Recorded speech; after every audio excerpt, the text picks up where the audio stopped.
Hello ಗೆಳೆಯರೇ, ನಮ್ಮ likes Bengaluru ಚಾನೆಲ್ನ ಗವರ್ನಮೆಂಟ್ ಸ್ಕೀಮ್ ಸೀರೀಸ್ಗೆ ನಿಮ್ಮೆಲ್ಲರಿಗೂ ಸ್ವಾಗತ.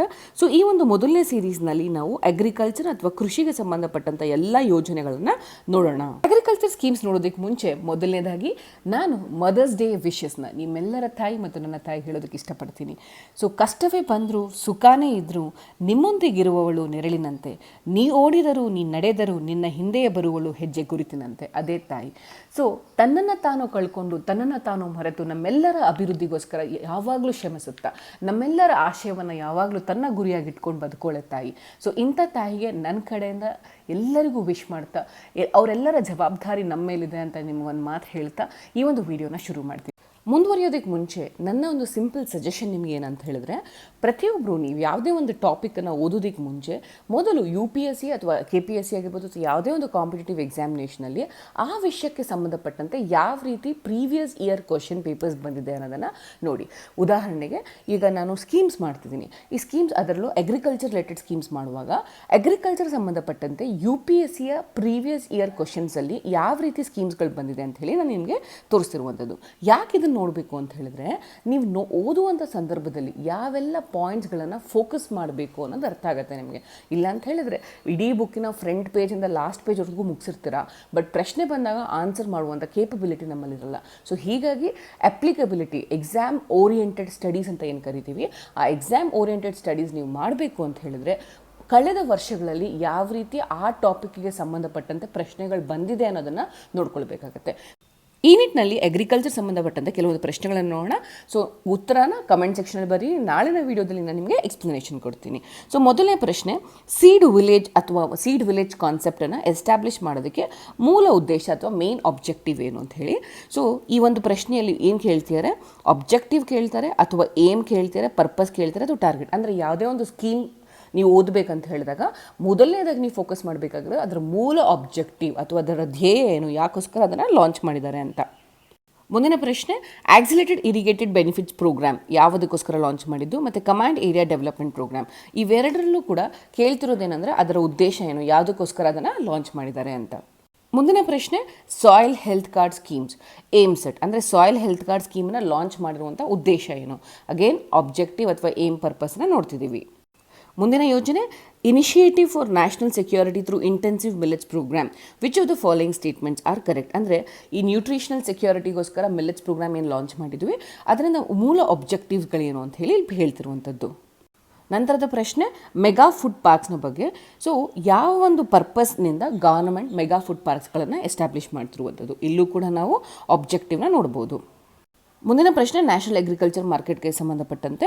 ಸೊ ಈ ಒಂದು ಪ್ರಶ್ನೆಯಲ್ಲಿ ಏನು ಕೇಳ್ತಿದ್ದಾರೆ, ಅಡ್ವಾಂಟೇಜಸ್ ಏನು ಈ ಒಂದು ಪ್ರೋಗ್ರಾಮ್ನ ಇಂಪ್ಲಿಮೆಂಟ್ ಮಾಡೋದ್ರಿಂದ ಅಂತ ಕೇಳ್ತಿದ್ದಾರೆ. ಸೊ ಹೀಗಾಗಿ ಇದು ಅಡ್ವಾಂಟೇಜಸ್ ಡಿಸ್ಅಡ್ವಾಂಟೇಜ್ಗಳನ್ನು ನೋಡ್ಬೋದು.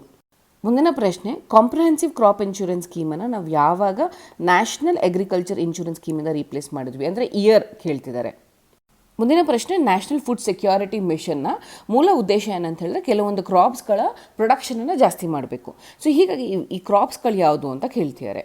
ಮುಂದಿನ ಪ್ರಶ್ನೆ, ಪ್ರಧಾನಮಂತ್ರಿ ಫಸಲ್ ಬಿಮಾ ಯೋಜನೆ. ಸೊ ಈ ಪ್ರೋಗ್ರಾಮಿನ ಫೀಚರ್ಸ್ ಏನು ಅಂತ ಕೇಳ್ತೀನಿ. ಯೂನಿಫಾರ್ಮ್ ಪೇಮೆಂಟ್ ಕೊಡಬೇಕಾ ಅಥವಾ ಪೋಸ್ಟ್ ಹಾರ್ವೆಸ್ಟ್ ಲಾಸಸ್ ಕವರ್ ಆಗುತ್ತಾ ಇಲ್ವಾ. ಸೊ ಇಲ್ಲಿ ಫಂಕ್ಷನಲ್ ಡೀಟೇಲ್ಸ್ ಅಥವಾ ಪ್ರೋಗ್ರಾಮಿನ ಫೀಚರ್ಸ್ ಕೇಳ್ತಿರುವಂಥದ್ದು. ಈಗ ನಾವು ಸರಿಸುಮಾರು 9 ಪ್ರಶ್ನೆಗಳನ್ನು ನೋಡಿದ್ದೀವಿ ಸ್ಕೀಮ್ಸ್ಗಳಲ್ಲಿ, ಅದರಲ್ಲೂ ಅಗ್ರಿಕಲ್ಚರ್ ಸಂಬಂಧಪಟ್ಟಂತೆ. ಸೊ ಈ ಅಗ್ರಿಕಲ್ಚರ್ ಸ್ಕೀಮ್ಸ್ಗಳಲ್ಲಿ ಏನು ಕೇಳ್ತಿದ್ದಾರೆ, ಸೊ ಮೊದಲನೇದಾಗಿ ಯಾವೊಂದು ಆಬ್ಜೆಕ್ಟಿವಿಂದ ಕೇಳ್ತಿದ್ದಾರೆ. ಸೊ ಯಾವುದೇ ಒಂದು ಯೋಜನೆ ನೋಡುವಾಗ ನೀವು ಅದರ ಆಬ್ಜೆಕ್ಟಿವ್ ಅಥವಾ ಏಮ್ ಅಥವಾ ಏನು ಅನ್ನೋದನ್ನು ಅರ್ಥ ಮಾಡ್ಕೊಳ್ಬೇಕಾಗತ್ತೆ. ಎರಡನೇದಾಗಿ ಅವ್ರು ಕೇಳ್ತಿರೋದೇನು, ಪ್ರೋಗ್ರಾಮಿನ ಫೀಚರ್ಸ್. ಈಗ ಪ್ರಧಾನಮಂತ್ರಿ ಫಸಲ್ ಬಿಮಾ ಯೋಜನಾ ಫೀಚರ್ಸ್ ಏನು ಅಂತ ಹೇಳಿ. ಮೂರನೇದಾಗಿ ಅವ್ರು ಕೇಳ್ತಿರೋದು ಇಯರ್ ಆಫ್ ಎಸ್ಟಾಬ್ಲಿಷ್ಮೆಂಟ್ಸ್. ಸೊ ಯಾವುದೇ ಒಂದು ಸ್ಕೀಮ್ ನೋಡಬೇಕಂದ್ರೆ ನೀವು ಇವು ಮೂರನ್ನು ಫೋಕಸ್ ಮಾಡಿ ನೋಡ್ಕೋಬೇಕು. ಮುಂದುವರೆದು ಮಿನಿಸ್ಟ್ರಿ ಆಫ್ ಅಗ್ರಿಕಲ್ಚರ್ ಮತ್ತು ಫಾರ್ಮರ್ಸ್ ವೆಲ್ಫೇರ್. ಸೊ ಈ ಒಂದು ಮಿನಿಸ್ಟ್ರಿ ಅಡಿಯಲ್ಲಿ 3 ಡಿಪಾರ್ಟ್ಮೆಂಟ್ಗಳು ಕೆಲಸ ಮಾಡ್ತಾರೆ. ಒಂದು department of agriculture, cooperation and farmers welfare, ಎರಡನೇದಾಗಿ ಅಗ್ರಿಕಲ್ಚರ್ ರಿಸರ್ಚ್ ಆ್ಯಂಡ್ ಎಜುಕೇಷನ್, ಮೂರನೇದಾಗಿ ಡಿಪಾರ್ಟ್ಮೆಂಟ್ ಆಫ್ ಆನಿಮಲ್ ಹಸ್ಬೆಂಡರಿ, ಡೈರಿಯಿಂಗ್ ಮತ್ತು ಫಿಶರೀಸ್. ಸೊ ಈ 3 ಡಿಪಾರ್ಟ್ಮೆಂಟ್ಗಳ ಯೋಜನೆಯನ್ನು ಮಿನಿಸ್ಟ್ರಿ ಆಫ್ ಅಗ್ರಿಕಲ್ಚರ್ ಮತ್ತು ಫಾರ್ಮರ್ಸ್ ವೆಲ್ಫೇರ್ ಅವರು ಇಂಪ್ಲಿಮೆಂಟ್ ಮಾಡುವಂಥದ್ದು. ಸೊ ಮೊದಲನೇ ಯೋಜನೆ ಇತ್ತೀಚೆಗೆ ಪಾಪ್ಯುಲರ್ ಆಗಿರುವಂತಹ ಪ್ರಧಾನಮಂತ್ರಿ ಕಿಸಾನ್ ಸಮ್ಮಾನ್ ನಿಧಿ. ಸೊ ಈ ಒಂದು ಹೆಸರೇ ಹೇಳುತ್ತೆ ಫಾರ್ಮರ್ಸ್ಗೆ ಬೇಸಿಕ್ ಇನ್ಕಮ್ ಸಪೋರ್ಟ್ ಕೊಡೋದಕ್ಕೋಸ್ಕರ ಲಾಂಚ್ ಮಾಡಿರುವಂಥ ಪ್ರೋಗ್ರಾಮ್ ಇದು, ಅಥವಾ universal basic income support scheme ಅಂತ ಕೂಡ ಕರಿತೀವಿ ಇದನ್ನು. ಈ ಒಂದು ಸ್ಕೀಮ್ನ ಮುಖಾಂತರ ಅಗ್ರಿಕಲ್ಚರ್ ಲ್ಯಾಂಡ್ ಇರುವಂಥವ್ರಿಗೆ, ಜ್ಞಾಪಕ ಇಟ್ಕೊಳ್ಳಿ, ಲ್ಯಾಂಡ್ ಇರುವಂಥವ್ರಿಗೆ, ಸ್ಮಾಲ್ ಫಾರ್ಮರ್ಸ್ ಆಗಿರ್ಬೋದು, ಮೀಡಿಯಂ ಫಾರ್ಮರ್ಸ್ ಆಗಿರ್ಬೋದು, ಅಥವಾ ಲಾರ್ಜ್ ಫಾರ್ಮರ್ಸ್ ಆಗಿರ್ಬೋದು, ಇವೆಲ್ಲರೂ ಕೂಡ ಈ ಒಂದು ಬೆನಿಫಿಟ್ನ ಪಡ್ಕೊಳ್ಬೋದು. ಲ್ಯಾಂಡ್ಲೆಸ್ ಟೆನೆಂಟ್ಸ್ಗೆ ಈ ಒಂದು ಪ್ರೋಗ್ರಾಮ್ನಿಂದ ಯಾವುದೇ ರೀತಿಯಾದ ಅನುಕೂಲಗಳಿಲ್ಲ. ಇದು ಬರೀ ಲ್ಯಾಂಡ್ ಇರುವಂಥ ಲೇಬರರ್ಸ್ಗೆ ಮಾತ್ರ. ಮುಂದುವರೆದು ಈ ಒಂದು ಸ್ಕೀಮ್ನ ಮುಖಾಂತರ ಪ್ರತಿ ವರ್ಷ 6,000 ರೂಪಾಯಿನ ಅವ್ರ ಒಂದು ಫ್ಯಾಮಿಲಿಗೆ ಕೊಡುವಂಥದ್ದು. ಸೊ ಇಲ್ಲಿ 6,000 ರೂಪಾಯಿನ 3 ಇನ್ಸ್ಟಾಲ್ಮೆಂಟ್ ಆಗಿ ಕೊಡ್ತಾರೆ. ಆ್ಯಂಡ್ ಇದು ಡೈರೆಕ್ಟ್ ಬೆನಿಫಿಟ್ ಟ್ರಾನ್ಸ್ಫರ್ ಮೋಡ್. ನಿಮ್ಮೆಲ್ಲರಿಗೂ ಈಗ ತಿಳಿದಿರ್ಬೋದು, ಡೈರೆಕ್ಟ್ ಬೆನಿಫಿಟ್ ಟ್ರಾನ್ಸ್ಫರ್ ಅಂತ ಹೇಳಿದ್ರೆ ಪ್ರಧಾನಮಂತ್ರಿ ಜನ್ಧನ್ ಯೋಜನೆಯ ಮುಖಾಂತರ ನಾವು ಇಡೀ ಭಾರತದಾದ್ಯಂತ ಬ್ಯಾಂಕ್ ಅಕೌಂಟ್ಸ್ಗಳನ್ನು ಓಪನ್ ಮಾಡಿದ್ವಿ. ಈ ಬ್ಯಾಂಕ್ ಅಕೌಂಟ್ಸ್ಗಳಿಗೆ, ಫಾರ್ಮರ್ಸ್ನ ಬ್ಯಾಂಕ್ ಅಕೌಂಟ್ಗೆ ಡೈರೆಕ್ಟಾಗಿ ಕೇಂದ್ರ ಸರ್ಕಾರ ಅಮೌಂಟನ್ನ ಟ್ರಾನ್ಸ್ಫರ್ ಮಾಡುತ್ತೆ. ಅದನ್ನೇ ನಾವು ಡೈರೆಕ್ಟ್ ಬೆನಿಫಿಟ್ ಟ್ರಾನ್ಸ್ಫರ್ ಅಂತ ಕರಿತಿರೋದು. ಸೊ ಈ ಡೈರೆಕ್ಟ್ ಬೆನಿಫಿಟ್ ಟ್ರಾನ್ಸ್ಫರ್ ಮುಖಾಂತರ ಫಾರ್ಮರ್ಸ್ ಅಕೌಂಟ್ಗೆ 3 ಇನ್ಸ್ಟಾಲ್ಮೆಂಟ್ಗಳಲ್ಲಿ 6,000 ರೂಪಾಯಿ ದುಡ್ಡು ಹೋಗುವಂಥದ್ದು. ಅಂದರೆ 2,000, 2,000, 2,000 ಈ ರೀತಿಯಾಗಿ 3 ಸಲ ಹೋಗುವಂಥದ್ದು. ಇದೊಂದು ಸೆಂಟ್ರಲ್ ಸೆಕ್ಟರ್ ಸ್ಕೀಮ್. ನಾನು ಆಲ್ರೆಡಿ ಹೇಳಿದ್ದೀನಿ, ಸೆಂಟ್ರಲ್ ಸೆಕ್ಟರ್ ಮತ್ತು ಸೆಂಟ್ರಲ್ ಸ್ಪಾನ್ಸರ್ಡ್ ಸ್ಕೀಮ್ ಡಿಫ್ರೆನ್ಸ್ ಏನು ಅಂದರೆ, central sector scheme 100% funding central ಗೌರ್ಮೆಂಟಿಂದ ಬರುವಂಥದ್ದು, ಮತ್ತು ಇಂಪ್ಲಿಮೆಂಟೇಷನ್ ಜವಾಬ್ದಾರಿ ಕೂಡ ಸೆಂಟ್ರಲ್ ಗೌರ್ಮೆಂಟ್ ಆಗಿರುತ್ತೆ. ಸೊ ಈ ಒಂದು ಪ್ರೋಗ್ರಾಮ್ನ ಸ್ಪೆಷಾಲಿಟಿ ಏನಂದರೆ, ಇದು ಎಲ್ಲ ಫಾರ್ಮರ್ಸ್ಗೆ ಎಲಿಜಿಬಿಲಿಟಿ ಇರುತ್ತೆ. ಸೊ ಮುಂಚೆ ಬರೀ 2 ಹೆಕ್ಟೇರ್ ಇರೋವರೆಗೂ ಮಾತ್ರ ಇತ್ತು, ಇವಾಗ ಎಲ್ಲರಿಗೂ ಎಕ್ಸ್ಟೆಂಡ್ ಮಾಡಿರುವಂಥದ್ದು ಜ್ಞಾಪಕ ಇಟ್ಕೊಳ್ಬೇಕಾಗುತ್ತೆ. ಇದೊಂದು ಇಂಪಾರ್ಟೆಂಟ್ ಥಿಂಗ್. ಅಷ್ಟೇ ಅಲ್ಲದೆ ಫಾರ್ಮರ್ಸ್ ಫ್ಯಾಮಿಲಿ ಅಂದರೆ ಡೆಫಿನೇಷನ್ ಏನು ಅಂತ ಹೇಳ್ತಾರೆ. ಸೊ ಹಸ್ಬೆಂಡ್, ವೈಫ್ ಮತ್ತು ಮೈನರ್ ಚಿಲ್ಡ್ರನ್ ಇರುವಂಥದ್ದು. ಸೊ ಮುಂದುವರೆದು ರೆಸ್ಪಾನ್ಸಿಬಿಲಿಟಿ, ಯಾವೊಂದು ಬೆನಿಫಿಷಿಯರೀಸ್ಗಳನ್ನು ಐಡೆಂಟಿಫೈ ಮಾಡೋ ರೆಸ್ಪಾನ್ಸಿಬಿಲಿಟಿ ಸ್ಟೇಟ್ ಗೌರ್ಮೆಂಟ್ಗಳ ಜವಾಬ್ದಾರಿ. ಅಂದರೆ ಯಾರ್ಯಾರು ಈ ಒಂದು ಸ್ಕೀಮ್ಗಳ ಫಲಾನುಭವಿ ಆಗ್ಬೋದು ಅನ್ನೋದನ್ನು ಐಡೆಂಟಿಫೈ ಮಾಡೋ ಜವಾಬ್ದಾರಿ ಸ್ಟೇಟ್. ಸೊ ವೆಸ್ಟ್ ಬೆಂಗಾಲ್ ಬಿಟ್ಟು ಮಿಕ್ಕಿದೆಲ್ಲ ರಾಜ್ಯಗಳು ಇದನ್ನು ಇಂಪ್ಲಿಮೆಂಟ್ ಮಾಡಿರುವಂಥದ್ದು. ಸೊ ಯಾರ್ಯಾರಿಗೆ ಈ ಬೆನಿಫಿಟ್ ಸಿಗಲ್ಲ ಅಂತ ಹೇಳಿ ನೀವು ನೋಡ್ಕೊಳ್ಬೋದು. ಯಾರು ಇನ್ಸ್ಟಿಟ್ಯೂಷನಲ್ ಲ್ಯಾಂಡ್ ಹೋಲ್ಡರ್ಸ್ ಅಥವಾ ಕಾನ್ಸ್ಟಿಟ್ಯೂಷನಲ್ ಪೊಸಿಷನ್ ಇರೋರು, MLA, MP ಅಥವಾ ಲೆಜಿಸ್ಲೇಚರ್ ಆಗಿರೋ ಅಥವಾ ಗೌರ್ಮೆಂಟ್ ಎಂಪ್ಲಾಯೀಸ್ ಆಗಿರೋರು, ಇಂಥವರೆಲ್ಲರಿಗೂ ಕೂಡ ಸೊ ಈ ಒಂದು ಸ್ಕೀಮ್ಸ್ನಲ್ಲಿ ಫಲಾನುಭವಿ ಆಗೋದಕ್ಕೆ ಸಾಧ್ಯವಿಲ್ಲ. ಸೊ ಮುಂದುವರೆದು ಈ ಒಂದು ಸ್ಕೀಮನ್ನು ಇಂಪ್ಲಿಮೆಂಟ್ ಮಾಡ್ತಿರೋದು department of agriculture, cooperation and farmers welfare. So ಈ ಸ್ಕೀಮ್ನ ಲಾಂಚ್ ಮಾಡಿದಂಥ ಅನುಕೂಲಗಳೇನು ಅಂತ ನೋಡೋಣ. ಮೊದಲನೇದಾಗಿ ಫಾರ್ಮರ್ಸ್ಗೆ ನಾವು ದುಡ್ಡು ಕೊಡ್ತಿದ್ದೀವಿ. ಇದರಿಂದ ಏನಾಗುತ್ತೆ, ಸೊ ಅವ್ರಿಗೆ ಒಂದು ರೀತಿಯಾದ ಸೆಕ್ಯೂರಿಟಿ ಅನ್ನೋದು ಮೂಡುತ್ತೆ. ಸೊ ಒಂದು ರೀತಿಯಾದ ಇನ್ಕಮ್ ಸೆಕ್ಯೂರಿಟಿ ಕೊಡ್ತಿದ್ದೀವಿ. ಎರಡನೇದಾಗಿ ನಾವು ನಿಮಗೆ ಗೊತ್ತಿರೋ ರೀತಿಯಲ್ಲಿ ಭಾರತದಲ್ಲಿ 50%ಗಿಂತ ಹೆಚ್ಚಿನ ಜನ ಫಾರ್ಮಲ್ ಕ್ರೆಡಿಟ್ ಸಿಸ್ಟಮಲ್ಲಿ ದುಡ್ಡು ತೆಗೆದುಕೊಳ್ಳಲ್ಲ. ಅಂದರೆ ಮನಿ ಲೆಂಡರ್ಸು ಈ ರೀತಿ ಬೇರೆಯವ್ರ ಹತ್ರ ದುಡ್ಡು ತೊಗೊಳ್ತಾರೆ. ಸೊ ಇನ್ಫಾರ್ಮಲ್ ಕ್ರೆಡಿಟಿಂದ ದುಡ್ಡು ತೊಗೊಳ್ತಿರ್ತಾರೆ. ಸೊ ಅವ್ರಿಗೆ ಆಲ್ರೆಡಿ ಯಾವಾಗಲೂ ಫಿನಾನ್ಷಿಯಲ್ ಕ್ರೈಸಿಸಲ್ಲೇ ಇರ್ತಾರೆ. ನಿಮಗೆ ಗೊತ್ತಿದೆ ಯಾವ ರೀತಿ ಮನಿ ಲೆಂಡರ್ಸ್ ಎಲ್ಲ ದುಡ್ಡನ್ನು ಎಕ್ಸ್ಟ್ರಾಕ್ಷನ್ ಮಾಡ್ತಿರ್ತಾರೆ ಅಂತ ಹೇಳಿ. ಸೊ ಹೀಗಾಗಿ 50% ಇನ್ಫಾರ್ಮಲ್ ಲೆಂಡಿಂಗ್ ಇರುತ್ತೆ. ಸೊ ಒಂದು ರೀತಿಯಾದ ಈ ರೀತಿ ಇನ್ಕಮ್ ಸಪೋರ್ಟ್ ಕೊಡೋದ್ರಿಂದ ಫಾರ್ಮರ್ಸ್ಗೂ ಕೂಡ ಒಂದು ಲಿಕ್ವಿಡಿಟಿ ಇರುತ್ತೆ. ಅವರು ಕೂಡ ಮಾಡರ್ನೈಸೇಷನ್ ಬಗ್ಗೆ ಥಿಂಕ್ ಮಾಡುವಂಥ ಸಾಧ್ಯತೆಗಳು ಹೆಚ್ಚಾಗುತ್ತೆ. ಅಷ್ಟೇ ಅಲ್ಲದೆ ಇಲ್ಲಿ ಇನ್ನೊಂದೇನಾಗುತ್ತೆ, ಒಂದು ರೀತಿಯಾದ ಇನ್ಕಮ್ ಸಪೋರ್ಟ್ ಕೊಟ್ಟಿದ ತಕ್ಷಣ ಫಾರ್ಮರ್ಸ್ಗೆ ಬೇರೆ ಬೇರೆ ಕ್ರಾಪ್ಸ್ಗಳನ್ನು ಬೆಳಿಬೇಕು, ಅಗ್ರಿಕಲ್ಚರ್ನ ಡೈವರ್ಸಿಫಿಕೇಷನ್ ಮಾಡಬೇಕು ಅನ್ನೋ ಒಂದು ಯೋಚನೆ ಕೂಡ ಬರುವಂಥ ಸಾಧ್ಯತೆ ಇದೆ. ಸೊ ಹೀಗಾಗಿ ಇದು ಅಗ್ರಿಕಲ್ಚರ್ನ ಕಾಂಪಿಟೇಟಿವ್ ಕೂಡ ಮಾಡುವಂಥದ್ದು. ಸೊ ಜ್ಞಾಪಕ ಇಟ್ಕೊಳ್ಳಿ, ಪ್ರಧಾನಮಂತ್ರಿ ಕಿಸಾನ್ ಯೋಜನೆಯ ಮುಖಾಂತರ ಪ್ರತಿ ವರ್ಷಕ್ಕೆ 6,000 ರೂಪಾಯಿ ದುಡ್ಡನ್ನು ಎಲ್ಲ ಫಾರ್ಮರ್ಸಿಗೆ ಕೊಡ್ತಿದ್ದೀವಿ. ಎಲ್ಲ ಫಾರ್ಮರ್ಸ್ ಅಂದರೆ ಲ್ಯಾಂಡ್ ಇರುವಂಥ ಎಲ್ಲ ಫಾರ್ಮರ್ಸ್ಗೆ ಈ ದುಡ್ಡನ್ನು ಕೊಡ್ತಿರುವಂಥದ್ದು. ಮುಂದಿನ ಯೋಜನೆ ಪ್ರಧಾನಮಂತ್ರಿ ಕಿಸಾನ್ ಮನ್ಧನ್ ಯೋಜನೆ. ಇದೊಂದು ಫಾರ್ಮರ್ಸ್ ಪೆನ್ಷನ್ ಸ್ಕೀಮ್ ಅಂತಲೇ ಪಾಪ್ಯುಲರ್ ಆಗಿ ಕರಿತೀವಿ. ಸೊ ಈ ಒಂದು ಸ್ಕೀಮ್ನಲ್ಲಿ 18 ಇಂದ 40 ವಯಸ್ಸಾಗಿರುವಂತಹ ಸ್ಮಾಲ್ ಮತ್ತು ಮಾರ್ಜಿನಲ್ ಫಾರ್ಮರ್ಸ್, ಅಂದರೆ ಯಾರ ಜಮೀನು 2 ಹೆಕ್ಟೇರ್ಗಿನ ಕಡಿಮೆ ಇದೆ, ಸೊ ಅವರು ಈ ಸ್ಕೀಮಿನ ಅನುಕೂಲಗಳನ್ನು ಪಡ್ಕೊಳ್ಬೋದು. ಸೊ ಇವರು ವಾಲಂಟ್ರಿಯಾಗಿ ಮತ್ತು ಕಾಂಟ್ರಿಬ್ಯೂಷರಿ ಸ್ಕೀಮ್ಸ್ಗೆ ಜಾಯಿನ್ ಆಗೋದ್ರಿಂದ ಅವರಿಗೆ 60 ವರ್ಷ ಆದ ನಂತರ 3,000 ರೂಪಾಯಿ ಪೆನ್ಷನ್ ಬರುತ್ತೆ. ಪ್ರತಿ ತಿಂಗಳು 3,000 ಪೆನ್ಷನ್ ಬರುವಂಥದ್ದು. ಸಪೋಸ್ 60 ವರ್ಷಕ್ಕೆ ಮುಂಚೆನೇ ಗಂಡ ತಿರ್ಕೊಂಡ್ಬಿಟ್ರೆ, ಸೊ ಅಂತಹ ಸಂದರ್ಭದಲ್ಲಿ ಹೆಂಡತಿಗೆ ಅಥವಾ ವೈಫಿಗೆ ಏನಿದ್ದಾರೆ, ಸೊ ವೈಫ್ ಕೂಡ ಈ ಪ್ರೋಗ್ರಾಮ್ನ ಕಂಟಿನ್ಯೂ ಮಾಡಿಕೊಂಡು 60 ವರ್ಷ ಆದ ನಂತರ ಬೆನಿಫಿಟ್ಸ್ನ ಪಡ್ಕೊಳ್ಬೋದು. ಅಥವಾ ಪ್ರೋಗ್ರಾಮ್ 60 ವರ್ಷ ಆದಮೇಲೆ ಗಂಡ ಸತ್ತೋದ್ರೆ ದೆನ್ ವೈಫಿಗೆ 1,500 ಅಥವಾ 50% ಪೆನ್ಷನ್ ಅಮೌಂಟ್ ಬರುವಂಥದ್ದು. ಸೊ ಈ ಒಂದು ಸ್ಕೀಮಲ್ಲಿ ಜ್ಞಾಪಕ ಇಟ್ಕೊಳ್ಳಿ, ಗಂಡನ ನಂತರ ಹೆಂಡತಿಗೆ ಇದು ಕಾಂಟ್ರಿಬ್ಯೂಟ್ ಆಗ್ತಾ ಹೋಗುತ್ತೆ. ಸೊ ಈಗ ಇದನ್ನು ವಾಲಂಟ್ರಿ ಸ್ಕೀಮ್ ಅಂತ ಕರಿತೀವಿ. ಯಾವ್ಯಾವ ಫಾರ್ಮರ್ಸ್ಗೆ ಇಚ್ಛೆ ಇದೆ ಅವ್ರು ಜಾಯಿನ್ ಆಗ್ಬೋದು.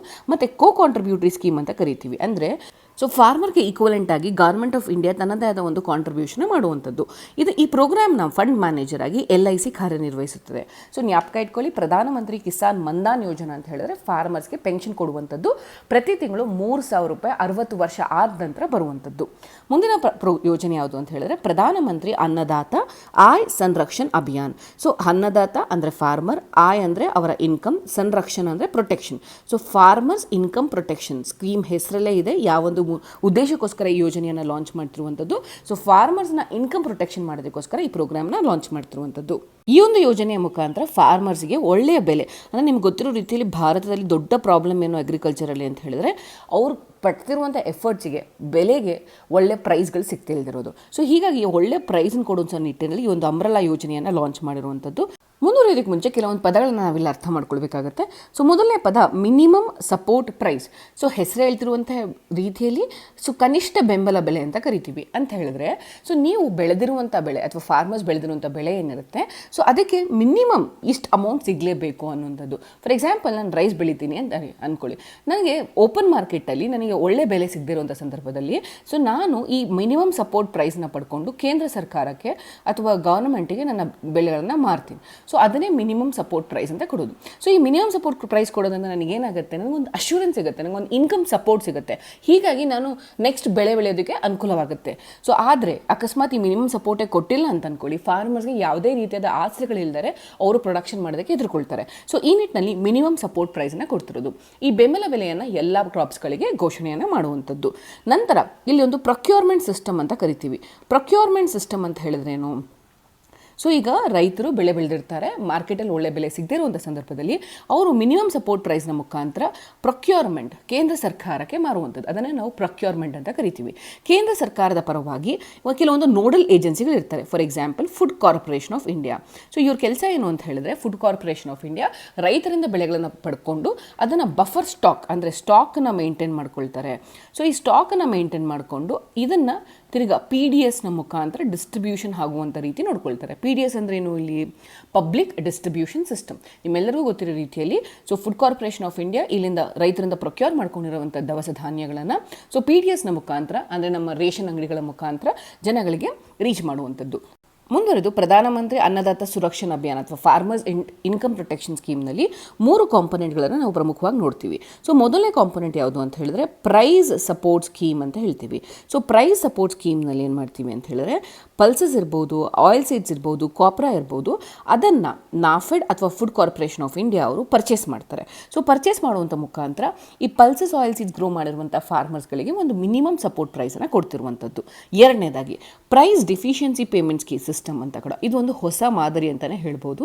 ಯಾಕಂತ ಹೇಳಿದ್ರೆ ಈ ಒಂದು ಸ್ಕೀಮ್ನಲ್ಲಿ ಏನು ಮಾಡ್ತಿದ್ದಾರೆ ಅಂತ ಹೇಳಿದ್ರೆ, ಈ ಒಂದು ಕಾಂಪೊನೆಂಟ್ನಲ್ಲಿ ಮಿನಿಮಮ್ ಸಪೋರ್ಟ್ ಪ್ರೈಸ್ಗೂ ಮತ್ತು ಆ್ಯಕ್ಚುಯಲ್ ಸೆಲ್ಲಿಂಗ್ ಪ್ರೈಸ್ ಏನಿರುತ್ತೆ, ಸೊ ಆ್ಯಕ್ಚುಯಲ್ ಸೆಲ್ಲಿಂಗ್ ಪ್ರೈಸ್ಗೂ ಇರುವಂಥ ವ್ಯತ್ಯಾಸವನ್ನು ಇವರು ಪೇ ಮಾಡುವಂಥದ್ದು, ಸೆಂಟ್ರಲ್ ಗೌರ್ಮೆಂಟ್ ಪೇ ಮಾಡುತ್ತೆ. ಅದನ್ನೇ ನಾವು ಪ್ರೈಸ್ ಡಿಫಿಷಿಯನ್ಸಿ ಅಂದರೆ ಎಷ್ಟು ಕೊರತೆ ಇದೆ ಅದನ್ನು ನಾವು ಪೇ ಮಾಡ್ತಿರುವಂಥದ್ದು. ಮೂರನೇದು, ಇದು ಒಂದು ಹೊಸ ಮಾದರಿ private procurement and stock scheme ಅಂತ ಹೇಳಿದ್ರೆ, ಮುಂಚೆ ಪ್ರೊಕ್ಯೂರ್ಮೆಂಟ್ ಮಾಡೋದು ಐದರ್ ಕೇಂದ್ರ ಸರ್ಕಾರ ಮಾಡಬೇಕಿತ್ತು ಅಥವಾ ಕೇಂದ್ರ ಸರ್ಕಾರ ನಿಯೋಜಿಸಿರುವಂಥ ಆರ್ಗನೈಸೇಷನ್ಸ್ ಮಾಡಬೇಕಿತ್ತು. ಅಂದರೆ ಫುಡ್ ಕಾರ್ಪೊರೇಷನ್ ಆಫ್ ಇಂಡಿಯಾ ಆಗಿರ್ಬೋದು ಅಥವಾ ನಾಫೆಡ್ ಆಗಿರ್ಬೋದು, ಇವರು ಪ್ರೊಕ್ಯೂರ್ಮೆಂಟ್ನ ಮಾಡ್ತಿದ್ರು. ಈ ಒಂದು ಕಾಂಪೊನೆಂಟಲ್ಲಿ ಏನಂತ ಹೇಳಿದ್ರೆ, ಸೊ ಪ್ರೈವೇಟ್ ಪ್ಲೇಯರ್ಸ್ ಏನಿರ್ತಾರೆ, ಅಂದರೆ ಸರ್ಕಾರದ ಯೋಜನೆಗಳಲ್ಲದೆ ಯಾರೋ ಪ್ರೈವೇಟ್ ಪ್ಲೇಯರ್ಸ್ ಏನಿರ್ತಾರೆ ಅವರು ಯಾವಾಗ ಬೆಂಬಲ ಬೆಲೆ MSPಗಿನ ಕಡಿಮೆ ಮಾರ್ಕೆಟಲ್ಲಿ ಸೆಲ್ ಆಗ್ತಿದೆ ಅಂಥ ಸಂದರ್ಭದಲ್ಲಿ ಪ್ರೈವೇಟ್ ಪ್ಲೇಯರ್ಸು ಪ್ರೊಕ್ಯೂರ್ಮೆಂಟ್ನ ಮಾಡ್ಕೊಳ್ಬೋದು. ಸೊ ಇವ್ರು ಪ್ರೊಕ್ಯೂರ್ಮೆಂಟ್ ಮಾಡ್ಕೊಂಡ್ಮೇಲೆ ಇದು ಏನು ಕಾಂಪನ್ಸೇಷನ್ ಅಮೌಂಟ್ ಇರುತ್ತೆ, ಸೊ ಆ ಕಾಂಪನ್ಸೇಷನ್ ಅಮೌಂಟ್ನ ಕೇಂದ್ರ ಸರ್ಕಾರ ಇವರಿಗೆ ಪೇ ಮಾಡುವಂಥದ್ದು. So food corporation of India NAFED ಬದಲಾಗಿ ಈಗ ನಾವು ಹೊಸದಾಗಿ ಈ ಪ್ರೈವೇಟ್ ಪ್ಲೇಯರ್ಸ್ನ ಅಲೋ ಮಾಡ್ತಿದ್ದೀವಿ. ಇದರಿಂದ ಫಾರ್ಮರ್ಸ್ಗೆ ಇಮಿಡಿಯೇಟಾಗಿ ಮಿನಿಮಮ್ ಸಪೋರ್ಟ್ ಪ್ರೈಸ್ ಸಿಗುವಂಥದ್ದು. ಸೊ ಈ ಒಂದು ಯೋಜನೆಯಲ್ಲಿ 3 ರೀತಿಯ ಸಪೋರ್ಟ್ ಕೊಡ್ತೀವಿ. ಒಂದು ಪ್ರೈಸ್ ಸಪೋರ್ಟ್ ಡೈರೆಕ್ಟಾಗಿ ಕೊಡ್ತೀವಿ, ಎರಡನೇದಾಗಿ ಡಿಫ್ರೆನ್ಸ್ ಪೇಮೆಂಟ್ ಏನಿದೆ ಅದನ್ನು ಪೇ ಮಾಡ್ತೀವಿ, ಮೂರನೇದಾಗಿ ಪ್ರೈವೇಟ್ ಪ್ಲೇಯರ್ಸ್ನ ಕೂಡ ಇನ್ವಾಲ್ವ್ ಮಾಡಿಕೊಂಡು ನಾವು ಮಿನಿಮಮ್ ಸಪೋರ್ಟ್ ಪ್ರೈಸ್ನ ಕೊಡ್ತಿರುವಂಥದ್ದು. ಈ ನಿಟ್ಟಿನಲ್ಲಿ ನಾವು ಫಾರ್ಮರ್ಸ್ ಪ್ರೊಟೆಕ್ಷನ್, ಅವ್ರ ಇನ್ಕಮ್ ಏನಿದೆ ಆ ಇನ್ಕಮ್ನ ಪ್ರೊಟೆಕ್ಟ್ ಮಾಡ್ತಿದ್ವಿ. ಮುಂದಿನ ಯೋಜನೆ national agriculture higher education project. So ಹೆಸರು ಹೇಳುವಂಥ ರೀತಿಯಲ್ಲಿ ಅಗ್ರಿಕಲ್ಚರ್ ಸಂಬಂಧಪಟ್ಟಂತೆ ಹೈಯರ್ ಎಜುಕೇಷನ್ ಮತ್ತು ರಿಸರ್ಚನ್ನು ಪ್ರಮೋಟ್ ಮಾಡೋದಕ್ಕೋಸ್ಕರ ಈ ಒಂದು ಯೋಜನೆಯನ್ನು ಲಾಂಚ್ ಮಾಡಿರೋದು.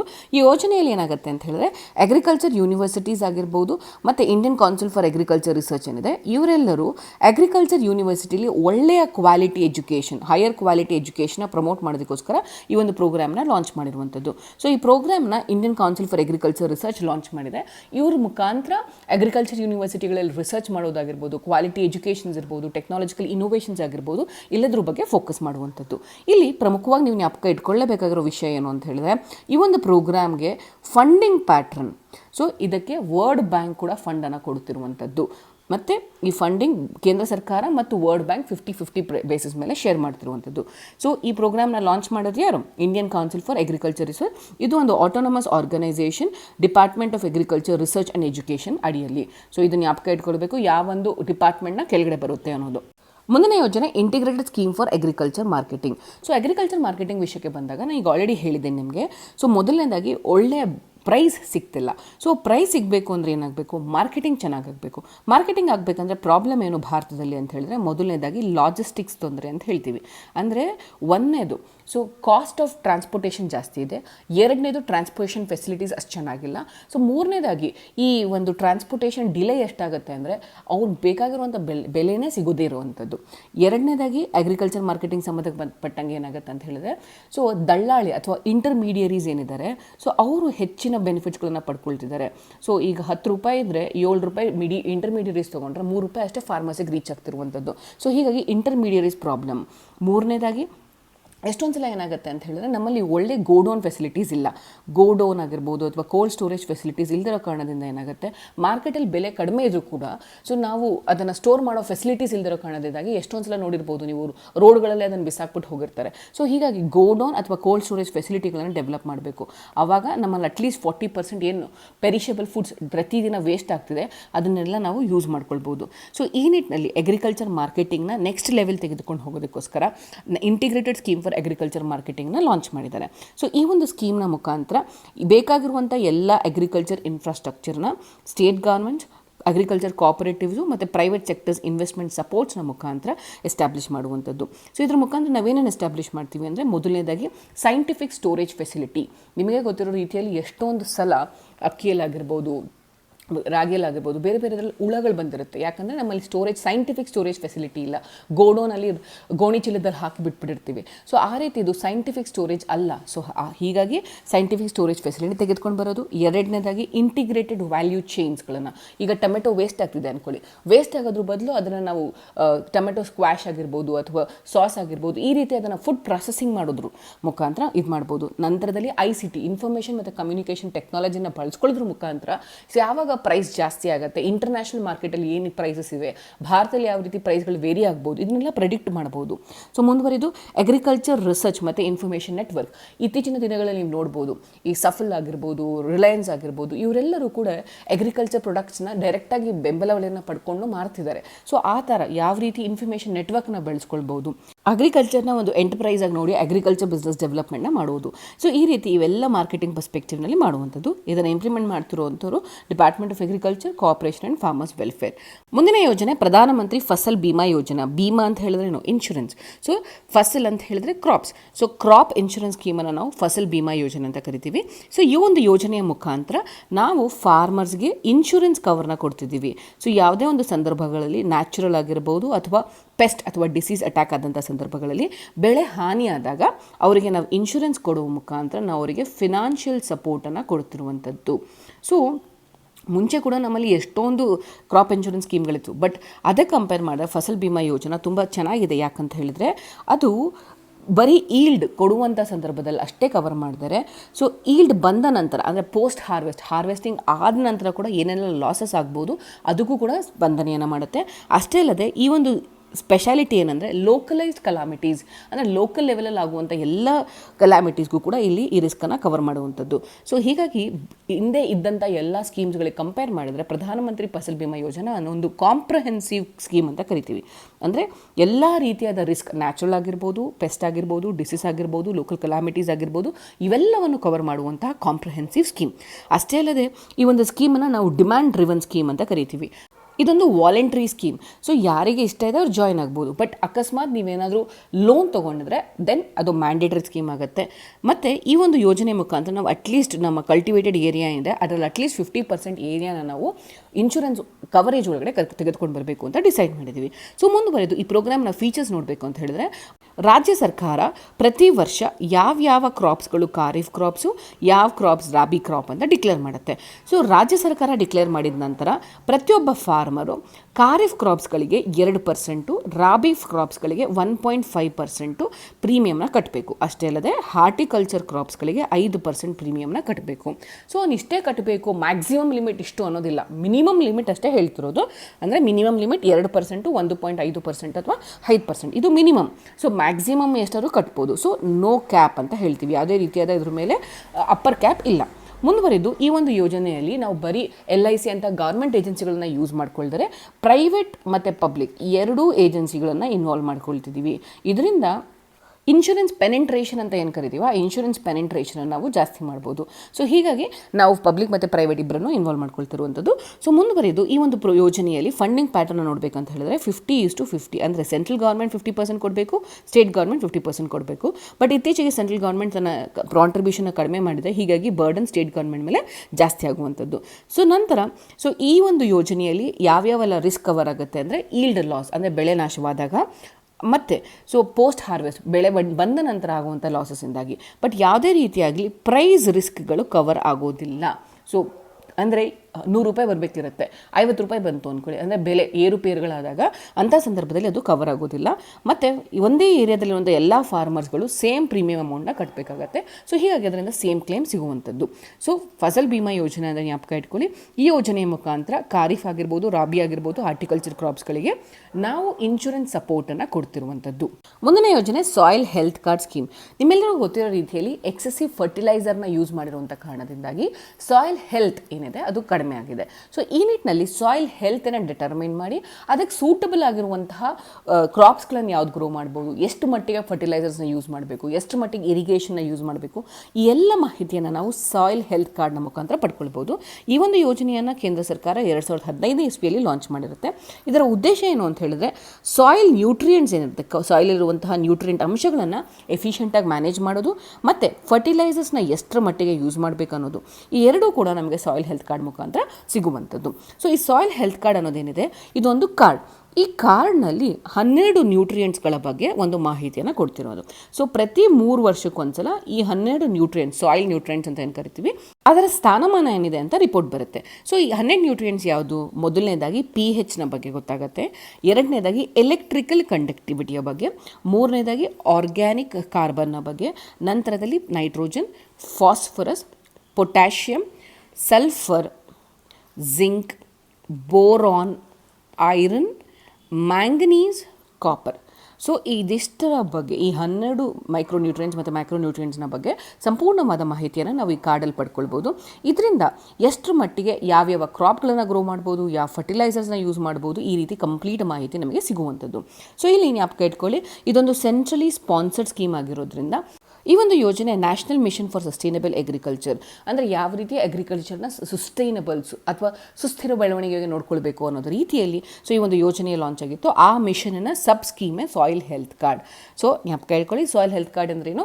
ಸೊ 3 ವರ್ಷಗಳಿಗೆ ಒಂದ್ಸಲ ಸೊ ನಮ್ಮ ಇಲ್ಲಿರುವಂತಹ ಸಾಯಿಲ್ ಅಥವಾ ನಮ್ಮ ಹೆಲ್ತ್ ಕಾರ್ಡ್ ಸಿಸ್ಟಮ್ನ ಮುಖಾಂತರ 12 ಪ್ಯಾರಾಮೀಟರ್ಸ್ಗಳ ಬಗ್ಗೆ ಮಾಹಿತಿಯನ್ನು ಕೊಡ್ತಾರೆ. ಈ ಮಾಹಿತಿಯನ್ನು ಪಡ್ಕೊಂಡ ನಂತರ ನಾವು ಯಾವ ಕ್ರಾಪ್ಸ್ಗಳನ್ನು ಬೆಳಿಬೋದು, ಎಷ್ಟು ಮಟ್ಟಿಗೆ ಫರ್ಟಿಲೈಸರ್ಸ್ ಯೂಸ್ ಮಾಡಬೇಕು, ಮತ್ತು ಎಷ್ಟು ಮಟ್ಟಿಗೆ ಸಾಯಿಲ್ ಚೇಂಜಸ್ ಅಥವಾ ಅಮೆಂಡ್ಮೆಂಟ್ಸ್ಗಳಿವೆ, ಮತ್ತು ಸಾಯಿಲ್ ಹೆಲ್ತ್ ಕ್ವಾಲಿಟಿ ಏನು, ಇವೆಲ್ಲವೂ ನಮಗೆ ತಿಳಿಯುವಂಥದ್ದು. ಮುಂದಿನ ಯೋಜನೆ ಪ್ರಧಾನಮಂತ್ರಿ ಕೃಷಿ ಸಿಂಚಾಯಿ ಯೋಜನೆ. ಹೆಸರೇ ಹೇಳುವಂಥ ರೀತಿಯಲ್ಲಿ ಇದೊಂದು ಇರಿಗೇಷನ್ ಸ್ಕೀಮ್. ಮುಂದುವರಿಯೋದಕ್ಕೆ ಮುಂಚೆ ಒಂದು ಮಾಹಿತಿ ನಿಮಗೆ ಕೊಡಬೇಕೇನಂತ ಹೇಳಿದ್ರೆ, ಭಾರತ ದೇಶವನ್ನು ವಾಟರ್ ಎಕ್ಸ್ಪೋರ್ಟಿಂಗ್ ಕಂಟ್ರಿ ಅಂತ ಕರಿತೀವಿ. ಏನಿದು ವಾಟರ್ ಎಕ್ಸ್ಪೋರ್ಟಿಂಗ್ ಕಂಟ್ರಿ ಅಂತ ಹೇಳಿದರೆ, ಭಾರತ ನೀರನ್ನು ಎಕ್ಸ್ಪೋರ್ಟ್ ಮಾಡ್ತಿಲ್ಲ, ಅದ್ರ ಬದಲಾಗಿ ತಾನು ಬೆಳೀತಿರುವಂಥ ಬೆಳೆಯಲ್ಲಿ ಹೆಚ್ಚಿನ ಮಟ್ಟಿಗೆ ನೀರನ್ನು ಯೂಸ್ ಮಾಡ್ತಿದೆ.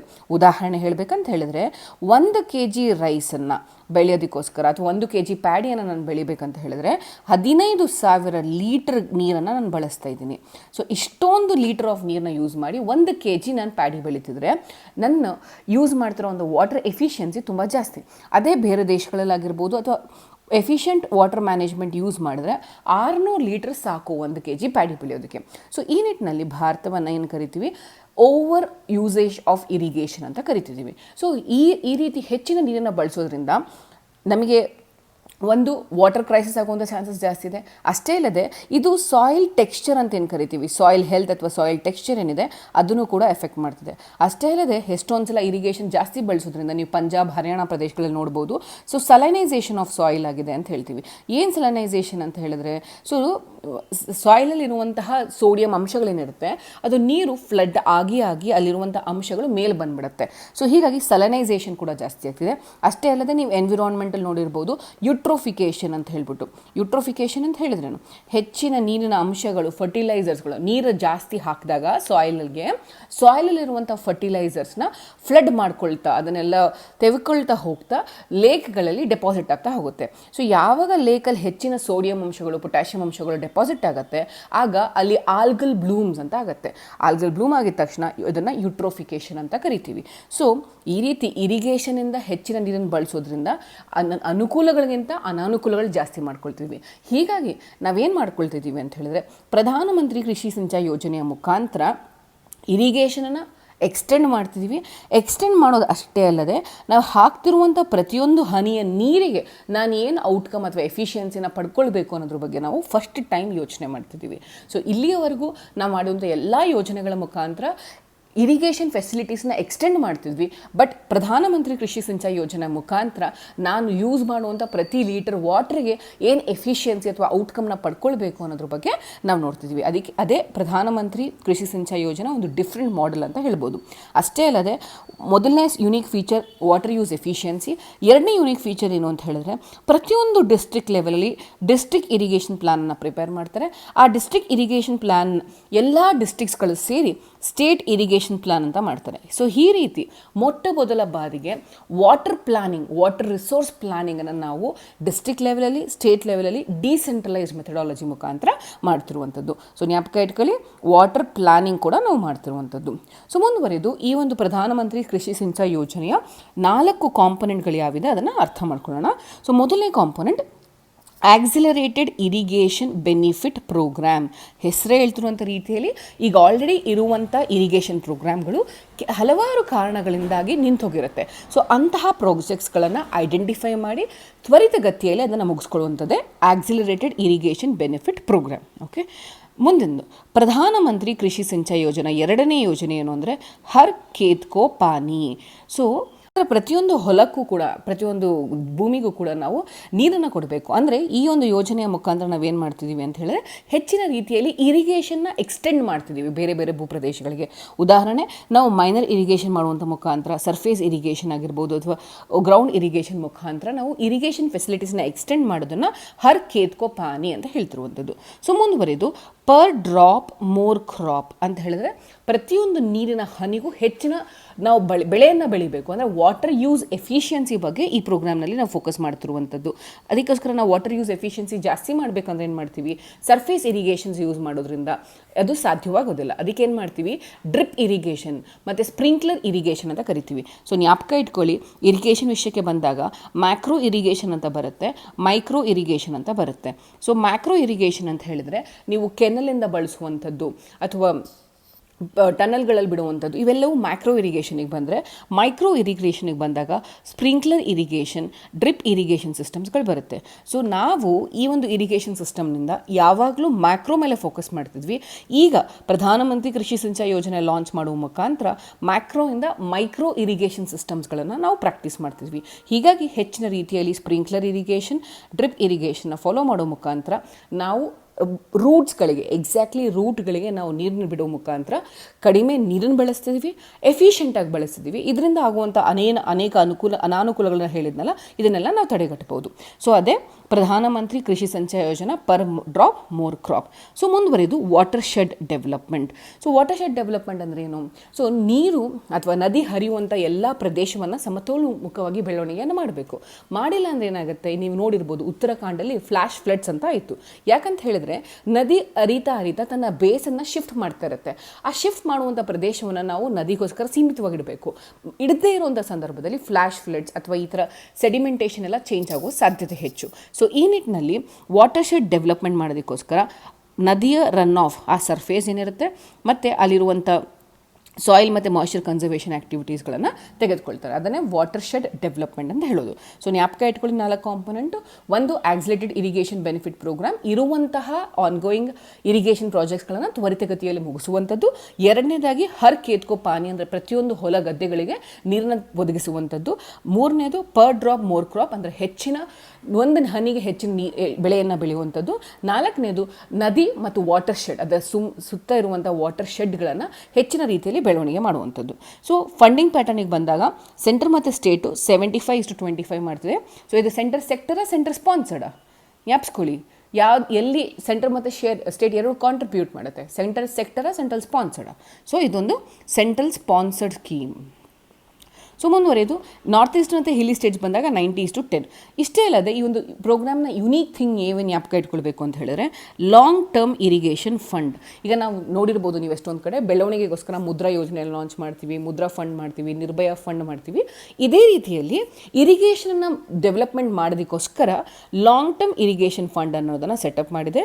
ಇದನ್ನು ನಬಾರ್ಡ್ ಜೊತೆಯಲ್ಲಿ ಸೆಟಪ್ ಮಾಡಿರೋ ಕಾರಣದಿಂದಾಗಿ ಸೊ ಮೈಕ್ರೋ ಇರಿಗೇಷನ್ ಫಂಡ್ ಆಗಿ ಇಲ್ಲಿಂದ ಎಲ್ಲ ಮೈಕ್ರೋ ಇರಿಗೇಷನ್ ಸಿಸ್ಟಮ್ಸ್ಗಳಿಗೆ ಡೆವಲಪ್ ಮಾಡೋದಕ್ಕೋಸ್ಕರ ಲೋನ್ಸ್ಗಳನ್ನ ಪಡ್ಕೊಳ್ಬಹುದು. ಇದೇ ಲಾಂಗ್ ಟರ್ಮ್ ಇರಿಗೇಷನ್ ಫಂಡ್. ಮುಂದಿನ ಯೋಜನೆ Neeranchal national watershed project. ಮುಂಚೆ ಅದನ್ನು ನಾವು integrated watershed management program ಅಂತ ಕರಿತಿದ್ವಿ. ಇದನ್ನು ministry of rural development implement ಮಾಡ್ತಿದ್ರು. ಬಟ್ ಈಗ ಇದು department of agriculture cooperation and farmer welfare ಅಂದರೆ ಮಿನಿಸ್ಟ್ರಿ ಆಫ್ ಅಗ್ರಿಕಲ್ಚರ್ ಕೆಳಗಡೆ ಇಂಪ್ಲಿಮೆಂಟ್ ಆಗ್ತಿರುವಂಥ ಪ್ರೋಗ್ರಾಮ್. ಈ ಒಂದು ಪ್ರೋಗ್ರಾಮ್ಗೂ ಕೂಡ world bank assistance ಸಿಗ್ತಿದೆ.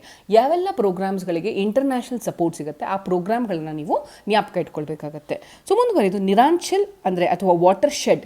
So watershed development ಪ್ರಾಜೆಕ್ಟ್ನಲ್ಲಿ ಮೊದಲನೇದಾಗಿ ನಾವು ರೈನ್ ಫೆಡ್ ಅಗ್ರಿಕಲ್ಚರ್ ಮ್ಯಾನೇಜ್ಮೆಂಟ್ ಪ್ರಾಕ್ಟೀಸಸ್ಗಳನ್ನು ಫೋಕಸ್ ಮಾಡ್ತಿದ್ದೀವಿ. ಅಂದರೆ ಮಳೆ ಬರೋದ್ರಿಂದ ಮಳೆ ಆಧಾರಿತವಾಗಿ ಬೆಳೆಯುವಂತಹ ಕೃಷಿಗಳು. ಸೊ ಇದರ ಮೇಲೆ ಫೋಕಸ್ ಮಾಡ್ತಿದ್ದೀವಿ. ನಂತರದಲ್ಲಿ ನಾವು ಪ್ರಧಾನಮಂತ್ರಿ ಕೃಷಿ ಸಿಂಚಾಯಿ ಯೋಜನೆಯಿಂದ ಹೆಚ್ಚಿನ ಔಟ್ಕಮ್ಸ್ಗಳನ್ನು ಎಕ್ಸ್ಪೆಕ್ಟ್ ಮಾಡ್ತೀವಿ. ಅಷ್ಟೇ ಅಲ್ಲದೆ ರೈನ್ ವಾಟರು ರನ್ ಆಫ್ ಆಗೋದನ್ನು ತಡೆಗಟ್ಟಿ ಅದ್ರ ಮುಖಾಂತರ ಗ್ರೌಂಡ್ ವಾಟರ್ನ ರೀಚಾರ್ಜ್ ಮಾಡೋದ್ರ ಬಗ್ಗೆ ಕೂಡ ಫೋಕಸ್ ಮಾಡ್ತಿದ್ದೀವಿ. ಅಂದರೆ ಸಿಂಪಲಾಗಿ ಜ್ಞಾಪಕ ಇಟ್ಕೊಳ್ಳಿ. ಸೊ ರೈನ್ಫಾಲ್ ಆಗಿದ ತಕ್ಷಣ ಅದು ಹರಿದು ಹೋಗಿ ಸಮುದ್ರ ಅಥವಾ ನದಿಗಳನ್ನು ಸೇರೋದಕ್ಕೆ ಮುಂಚೆ ನಾವೇನು ಮಾಡ್ತೀವಿ ಅಂದರೆ ಈ ರೈನ್ ವಾಟರಿಂದ ಆಕ್ವಿಫೈಯರ್ ರೀಚಾರ್ಜ್ ಅಂತ ಮಾಡ್ತಿದ್ದೀವಿ. ಆಕ್ವಿಫೈಯರ್ ರೀಚಾರ್ಜ್ ಅಂದರೆ ಏನು? ಸೊ ಅಲ್ಲಿರುವಂಥ ಯಾವ್ದು ಸರ್ಫೇಸ್ಗಳು ನೀರನ್ನು ಹೋಲ್ಡ್ ಮಾಡ್ಕೊಳ್ತಾರೆ ಅದನ್ನು ಆಕ್ವಿಫೈಯರ್ ಸರ್ಫೇಸ್ ಅಂತ ಕರಿತೀವಿ. ಸೊ ಈ ಆಕ್ವಿಫೈಯರ್ ಸರ್ಫೇಸನ್ನ ರೈನ್ ವಾಟರ್ ಮುಖಾಂತರ ರೀಚಾರ್ಜ್ ಮಾಡೋದ್ರಿಂದ ಏನಾಗುತ್ತೆ, ಇದರಿಂದ ನಾವು ಬೋರ್ವೆಲ್ ಅಥವಾ ಗ್ರೌಂಡ್ ವಾಟರ್ ಸಪ್ಲೈನ ಹೆಚ್ಚಿನ ಮಟ್ಟಿಗೆ ಪಡ್ಕೊಳ್ಬೋದು. ಮುಂದಿನ ಯೋಜನೆ ಕಿಸಾನ್ ಕ್ರೆಡಿಟ್ ಕಾರ್ಡ್. ಹೆಸರು ಹೇಳುವಂಥ ರೀತಿಯಲ್ಲಿ ಇದೊಂದು ರೈತರ ಕ್ರೆಡಿಟ್ ಕಾರ್ಡ್ ಅನ್ನೋದು. ಸೊ ಇದನ್ನು 1998ನೇ ಇಸ್ವಿಯಲ್ಲಿ ಇಂಟ್ರಡ್ಯೂಸ್ ಮಾಡ್ತಾರೆ. ಯಾಕೆ ಕಿಸಾನ್ ಕ್ರೆಡಿಟ್ ಕಾರ್ಡ್ ಅಂತ ತೆಗೆದುಕೊಂಡು ಬರ್ತಾರೆ ಅಂತ ಹೇಳಿದ್ರೆ, ನಿಮಗೆ ಗೊತ್ತಿರೋ ರೀತಿಯಲ್ಲಿ ಫಾರ್ಮರ್ಸ್ಗೆ ತಮಗೆ ಬೇಕಾಗಿರುವಂಥ ಸೀಡ್ಸ್ ಆಗಿರ್ಬೋದು, ಫರ್ಟಿಲೈಸರ್ಸ್ ಆಗಿರ್ಬೋದು, ಈ ರೀತಿ ಬೇರೆ ಬೇರೆ ಅವಶ್ಯಕ ವಸ್ತುಗಳನ್ನು ತೆಗೆದುಕೊಳ್ಬೇಕಂದಾಗ ಅವರಿಗೆ ಹಣಕಾಸಿನ ಕೊರತೆ ಇರುತ್ತೆ. ಮತ್ತು ಬ್ಯಾಂಕನ್ನು ಅಪ್ರೋಚ್ ಮಾಡಿ ಇಮಿಡಿಯೇಟಾಗಿ ಲೋನ್ಸ್ ತೊಗೊಳ್ಳೋದು ಎಲ್ಲ ಸಾಧ್ಯತೆಗಳಿರೋದಿಲ್ಲ. ಸೊ ಹೀಗಾಗಿ ಕ್ರೆಡಿಟನ್ನು ಈಸಿಯಾಗಿ ಫ್ಲೆಕ್ಸಿಬಲ್ ಆಗಿ ಫಾರ್ಮರ್ಸಿಗೆ ಸಿಗಬೇಕು ಅನ್ನೋ ಕಾರಣದಕ್ಕೋಸ್ಕರ ಕಿಸಾನ್ ಕ್ರೆಡಿಟ್ ಕಾರ್ಡನ್ನು ಕೊಡ್ತಾರೆ. ಸೊ ಇದರಿಂದ ಕ್ರೆಡಿಟ್ ಸಿಗುತ್ತೆ. ಅಷ್ಟೇ ಅಲ್ಲದೆ ಟೈಮಿಗೆ ಅವಶ್ಯಕತೆ ಇದ್ದಾಗ ಕ್ರೆಡಿಟ್ ಕೂಡ ಸಿಗುವಂಥದ್ದು. ಸೊ ಈ ಒಂದು ಕಾರ್ಡನ್ನು ಯೂಸ್ ಮಾಡಿಕೊಂಡು ಫಾರ್ಮರ್ಸ್ಗಳು ತಮಗೆ ಬೇಕಾಗಿರುವಂಥ ಅಗ್ರಿಕಲ್ಚರ್ ಇನ್ಪುಟ್ಸ್, ಏನು ಇನ್ಪುಟ್ಸ್ ಅಂತ ಹೇಳಿದ್ರೆ ಸೀಡ್ಸ್ ಆಗಿರ್ಬೋದು, ಫರ್ಟಿಲೈಸರ್ಸ್ ಆಗಿರ್ಬೋದು, ಅಥವಾ ಪೆಸ್ಟಿಸೈಡ್ಸ್ಗಳನ್ನು ತೆಗೆದುಕೊಳ್ಬೋದು. ಅಷ್ಟೇ ಅಲ್ಲದೆ ತಾವು ಬೆಳೆದ ಬೆಳೆ ನಂತರ ಲಾಜಿಸ್ಟಿಕ್ಸ್ ಮಾರ್ಕೆಟಿಗೆ ಅದನ್ನು ಹಾಕುವಾಗ ಪೋಸ್ಟ್ ಹಾರ್ವೆಸ್ಟ್ ಎಕ್ಸ್ಪೆನ್ಸಸ್ ಅಂತ ಏನು ಕರಿತೀವಿ, ಅವಾಗಲೂ ಕೂಡ ಆ ಕಾರ್ಡನ್ನು ಯೂಸ್ ಮಾಡ್ಕೊಳ್ಬೋದು. ಅಷ್ಟೇ ಅಲ್ಲದೆ ಇದರಿಂದ ಅವರು ಮಾರ್ಕೆಟಿಂಗಿಗೋಸ್ಕರ ಲೋನ್ನ ಕೂಡ ಪಡ್ಕೊಳ್ಬೋದು.